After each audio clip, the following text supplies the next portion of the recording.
Mesdames et messieurs, salut. Nous vous retrouvons cette fois-ci dans notre rubrique hebdomadaire de l'actualité internationale. Les négociations sur le programme nucléaire iranien demeurent dans l'actualité.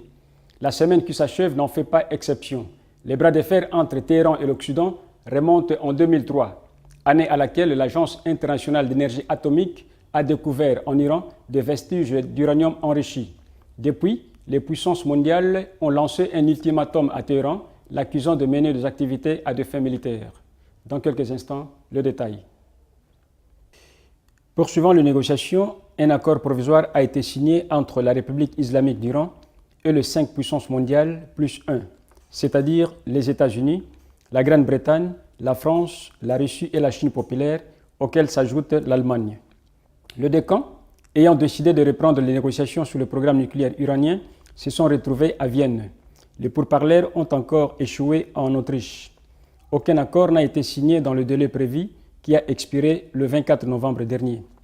Le président iranien a affirmé lundi dernier que les négociations sur le programme nucléaire entre son pays et les Occidentaux mèneraient à un accord définitif après l'annonce d'une prorogation des discussions jusqu'en été 2015. Hassan Rouhani a ajouté que la semaine de discussions houleuses menée par les deux parties dans la capitale autrichienne avait toutefois permis de surmonter la majorité de différences. Selon le chef de l'État iranien, ce chemin conduirait à un accord définitif. Les puissances mondiales et Israël, le plus grand ennemi de l'Iran, accusent Téhéran de chercher à produire une bombe atomique sous prétexte de développer un programme nucléaire à des fins pacifiques. Téhéran, cependant, continue à rejeter ces accusations.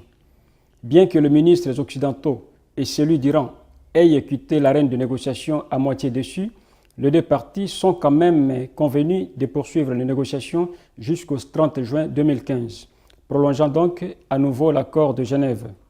Selon le texte de l'accord de Genève, l'Iran doit congeler la moitié de ses activités nucléaires en échange d'un dégel de 700 millions de dollars américains d'actifs par mois. Les prochaines négociations sont prévues en décembre et en mars. Par ailleurs, la semaine qui s'achève a également été marquée par la démission le 24 novembre dernier du secrétaire d'État américain à la Défense. Selon le journal New York Times, le départ de Chuck Hagel serait dû en partie aux divergences sur la stratégie adoptée contre le groupe État islamique en Irak et en Syrie. Chuck Hagel, unique républicain en poste au cabinet du président Barack Obama, va demeurer dans ses fonctions jusqu'à ce que sa substitution soit confirmée par le Sénat. Enfin, la démission du secrétaire d'État à la Défense survient au lendemain de la défaite des démocrates aux élections, à mi-chemin du mandat, le 4 novembre dernier, ce qui a donc rendu aux républicains le contrôle du Congrès. Ainsi s'achève notre hebdomadaire du jour. Merci de m'avoir suivi. Je vous retrouve la semaine prochaine. Merci et portez-vous bien.